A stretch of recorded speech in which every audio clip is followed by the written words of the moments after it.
If I'm an Israeli planner, decision maker, this has got to give me pause about what's inside this administration. Not saying this in any way came on the orders of the senior folks, but there's a whole culture in there, Virginia, that's been revealed since October 7th that does not support the U.S. Israel relationship, that feels the administration has not gone far enough to pressure Israel into a ceasefire, into making political concessions to the Palestinians. Before we continue, please help the algorithm boost our reporting that asks the questions others won't by liking this video, clicking subscribe, and turning on all notifications. Thanks for supporting the Daily Signal. Now back to the video. Heritage Foundation National Security and Foreign Policy expert Victoria Coates joins us now. Victoria, thanks for being here. Of course, Virginia. Happy to do it. Let's start with what was in those leaked documents. What exactly was Israel planning in their response to Iran? Well, it wasn't precisely a plan per se. It was more surveillance of the preparations. Okay. So the bases, the types of airplanes that they were gathering, the types of exercises that they were doing in preparation. So it wasn't, we're going to go hit X, Y, and Z targets, but it's more, these are the capabilities that are being assembled. And, of course, we gather information in all sorts of ways. It shouldn't be surprising that we were gathering this. The Israelis may well have known that we did it. We might have shared this information with them. The problem is, and these documents are now verified, probably coming from the Pentagon, they also got shared with a Telegram channel that has links to the Iranian regime. The purveyor of the channel claims to be inside Iran and have access to Twitter and other things most Iranians don't have access to, so suggests that there are regime ties. So that is all deeply disturbing. Mm-hmm. The good news is that those documents will be specifically marked. There will be a forensic trail that can be hunted down. It's how they got that guy, for example, in Massachusetts, is if they could go back and see who had access to these documents, who accessed them, and then who printed them, in a way that could have been used, or could have been employed to Mm-hmm. get these documents to the Iranian hands. So hopefully that will reveal who the culprit is in fairly short order. So this is specifically intelligence that the U.S. was gathering for Israel. Well, we don't know that for sure. Okay. But certainly, I mean, that it is intelligence we were gathering. I wouldn't immediately make the leap that we were gathering against Israel. Mm-hmm. We may well have this may well be a capability we supply and share with them. So as that investigation begins of looking into how this got leaked, who leaked it, how does an investigation like that even begin? What are the starting blocks? Well, you go to the NGA, the geospatial agency, which does a lot of this kind of aerial photography and mapping work, and literally say, I mean, in the old days, it would have been a paper copy, who signed the copy out. But now it's who accessed this, what terminal. So you can be that specific. So, Victoria Coates sitting in room 314 of the Eisenhower Executive Building clicked on this document on October 4th. Okay. And it appeared on this Telegram feed on October 5th. That's wow. So they can get really granular. Right. There are a limited number of people who clicked on that document. And then you can see if they did anything, like, did they print it? Yeah. Well, that's going to be strike 2 against that person, because once you've printed it, you can put it in a file folder, walk out of your office, take a cell phone picture of it, all sorts of things, and send it on. And you might think, oh, because I'm not sending the actual printed copy, I'm safe. But if you're the only one who printed a copy and this thing came on Telegram, you're going to be taking a polygraph test. Yeah. What does this mean specifically for Israel's trust in the United States? Does this damage the U.S. Israeli relationship at all? Deeply. And it's very, very concerning. We know that the Biden administration downgraded collection on Iranian proxies in the region after they came into office, which is their prerogative. Each president sets intelligence priorities. You give things numbers. That I think, I really, really, really want better collection on Cuba, for example. And so I'm going to move it up to a different level of priority. Now, the challenge there is you have limited resources. You can't make everything a tier 1 priority, nor should you. All things being equal. But it tells you a lot about who they want to collect on, and we know that they were not as interested as the Trump administration was on intelligence on the Iranian proxies, and that probably was a problem for October 7th in particular, and hopefully that situation has improved since then. Some of the reporting on the elimination of Yahya Sinwar suggests that there was very close collaboration between the CIA and Israel for that, which is as it should be and as it historically has been. But if I'm an Israeli planner, decision maker, this has got to give me pause about what's inside this administration. Not saying this in any way came on the orders of the senior folks, but there's a whole culture in there, Virginia, that's been revealed since October 7th that does not support the U.S. Israel relationship, that feels the administration has not gone far enough to pressure Israel into a ceasefire, into making political concessions to the Palestinians, and really, really thinks the military operation, first in Gaza and now in Lebanon, needs to be scaled back. So then is this likely to change the level of information sharing, maybe between Israel and the U.S. and the amount of information that Israel feels comfortable sharing with the U.S. as they prepare to carry out strikes on their enemies? Oh, unfortunately, I think yes. Okay. And we've already seen the administration publicly complain when they're not filled in about Israeli plans. And this is case in point why. We can't do that, because if we give you stuff, you're going to leak it to the press, or some weak link is going to do it. And there are all sorts of ways you can have these conversations, because when the first Trump administration was in, you don't necessarily want to tell your counterparts everything, even on a secure line, but you can have a kind of a code of don't make lots of plans this weekend. Sure. Kind of a thing. You're thinking about sticking around the office, you might want to think about sticking around the office. And what we tried for in that phase of the relationship was no surprises. And if we had points of friction, that we handled them privately. And unfortunately, what I'm seeing is lots of surprises and points of friction being played out in the press. And that's what Iran thrives on. And more of this reporting on Sinwar was one of the reasons he refused some very advantageous hostage deals for him, was he thought that the pressure from the Biden administration on the Netanyahu government was growing and he could get a better deal.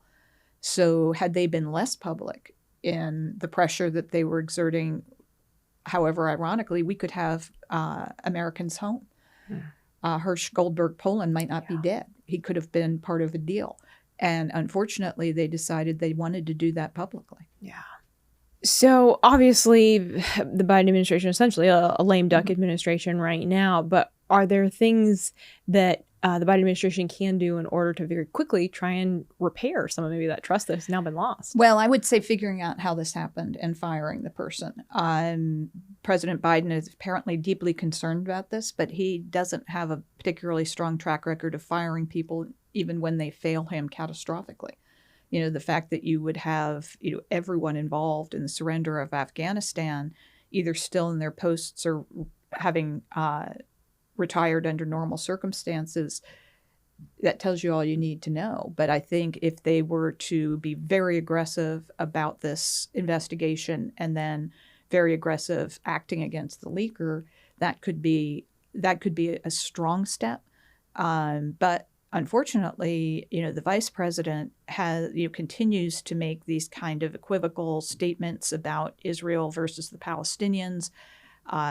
She expressed sympathy with a pro-Palestinian protester who had to be escorted out of one of her rallies over the weekend.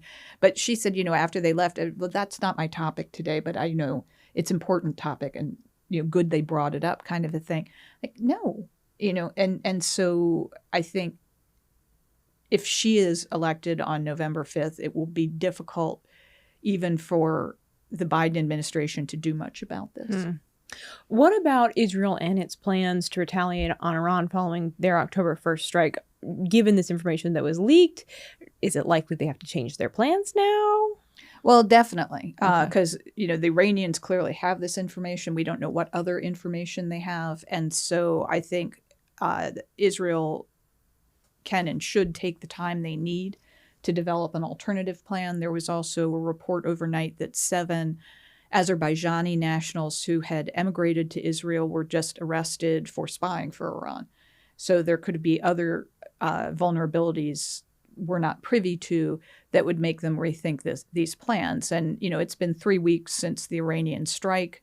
Yes, we thought it was going to happen sooner, but, sometimes these things can, for all of these reasons, take 2-3 months to organize. And so I wouldn't read too much into the timing. Okay. I have thought that since the prime minister's trip to Washington in July, his calculus has really changed. They've become much more forward-leaning. It's when all of these high-value assassinations have started, much more aggressive forays into Rafah, which is what flushed Sinwar out of the tunnels, much more aggressive attacks on Lebanon as well. But so I think what he heard, and I would assume from both, especially Vice President Harris and from former President Trump, has made him feel like he wants to get as much as he can get done before the U.S. election, and then either deal with what's coming in a Harris administration or hand President Trump as clean a slate as possible. Okay. Well, speaking of Israel's action in the Middle East and specifically in Lebanon, we saw starting late Sunday into Monday morning, Israel was carrying out specifically strikes on Hezbollah financial institutions. These are banks in Lebanon that we know Hezbollah uses. What is the effect on Hezbollah? Is it sort of a minor inconvenience, or is this something that could really cripple them? No, it's a major shift. And the argument historically has been you can't do this because it penalizes the people of Lebanon who are just putting their savings in these banks. Sure. And that has acted as a deterrent against Israel. But the problem is, Virginia, Hezbollah is so embedded into the fabric of Lebanon, and it's not just security services. It's everything. It's banking. It's medicine. It's groceries. Food purveying. They have their tentacles in all of this, and I think what Israel has decided is that the people of Lebanon are on notice that this is happening. It started 2 months ago. And so if you left your money in what is publicly known to be a Hezbollah bank, you are creating a vulnerability for yourself. And, the prime minister has been very forthright with video messages, all sorts of information to the Lebanese people that this is not a war on them, trying to warn them when these strikes are going to occur, what's going to be hit so they can prepare best they can. But that we can't go on this way, allowing Hezbollah to use the people of Lebanon essentially as financial shields. And again, not just in a military sense, but financially and in these other ways. Yeah. I spoke to your colleague, Robert Greenway, on the Daily Signal's Top News podcast last week, right after Israel carried out the strike that killed Sinwar. And he said, now that essentially kind of the head has been cut off the snake, likely a lot of Israel's focus will shift a little bit more to Hezbollah. Do you think that that's what we'll continue to see in the coming weeks and months, that maybe there'll still be some action taken against Hamas, but most of really that force is now going to be put onto Hezbollah, or maybe it'll be kind of a 50-50 distribution? I don't think so. I think not surprisingly, Rob is correct. Hezbollah has always been a much greater threat, a much better armed, better financed, more broadly based group. I mean, they've got the whole country of Lebanon as opposed to the little tiny Gaza Strip. And certainly after Sinwar's elimination, there don't seem to be very many applicants for that job. And, it'll be interesting to see, because a lot of folks were saying, oh my gosh, the video of him being killed, this will breed more militants. Like, no, they need to see that, that this is what's going to happen to you. It is not going to be glorious. And, you're going to die throwing a stick at an IDF soldier and get nothing for it. I mean, I think that is the very harsh but necessary message to send. And, now with so much of Hamas's leadership destroyed, they're going to have a lot of trouble organizing themselves effectively. And so I think it does give Israel some leeway to shift assets north. And, again, that they can declare terms, which is essentially what Netanyahu did with Hamas last week after Sinwar's death, was to say, lay down your arms, surrender, give the hostages back. We will spare your lives and move forward. But until that happens, this is going to go on. And I think the same kind of terms could be issued for Hezbollah. As this goes on, and specifically in thinking about what Israel's next steps in attacking Hezbollah will be, what do you think we're going to see in the coming weeks and months? I mean, they've used such a strategy. We saw that with Hamas of really taking out top leaders. Is it going to be a similar strategy with Hezbollah? I think so. And I think that's what we're seeing with the attacks on the banks and financial institutions, is that you're going to systematically move through all of their assets and degrade their ability, in this case, to finance themselves or to provide the quote unquote social services that theoretically they provide to the people of Lebanon. And is that sort of stranglehold is broken, if you can offer an alternative, I think that would be very important. And right now it's premature. The Biden administration has sent Amos Hochstein, who's their special energy envoy out of the State Department for whatever reason. Amos is the person who's going over to try to negotiate this with between Israel and I guess the government of Lebanon, but essentially with Hezbollah. What would a cessation of hostilities mean? What terms is Israel going to demand? I don't think that's possible right now, but it could be possible in a couple months' time if they press on like this. Yeah. Victoria, before I let you go, we are 2 weeks out from an election. I've heard that something going on. And I'm from Pennsylvania, so yes. We have noticed. You were in the weeds of it. How big of an issue is Israel, the war in the Middle East, ongoing conflict in the Middle East? How big of an issue is that in this election? I think it plays an outsized role, and we, of course, I work for a 501c3, so I would never dabble in politics. But when I was advising politicians in campaigns, I always said, if you're talking about foreign policy issues, more than 10% of the time you're losing. But this issue, because it is also an American issue, Virginia, and we have this here at home. We've had horrible sort of riots turned violent at Brown University with attacks on their board of trustees overnight, over the weekend. So this popped up right after October 7th. It is still going strong in our country, particularly on our campuses, but not limited to that. This is an American issue, and people are deeply, deeply uncomfortable about it. And I think, for the Jewish community, it has been a very ugly wake-up call that a constituency they thought was very supportive of them in the Democrat Party actually is not as supportive as they thought. So how that group, who happened to be concentrated in critical counties around Philadelphia, around Pittsburgh, how that plays out, nobody knows, because this is unprecedented. But it is playing an outsized role, and especially because you can look at the policies. Do you like the Abraham Accords? Do you like October 7th? I mean, it's literally that simple. And I think that's really shaping a lot of people's decisions. Yeah. Well, it's going to be fascinating to see in 2 weeks how it does indeed.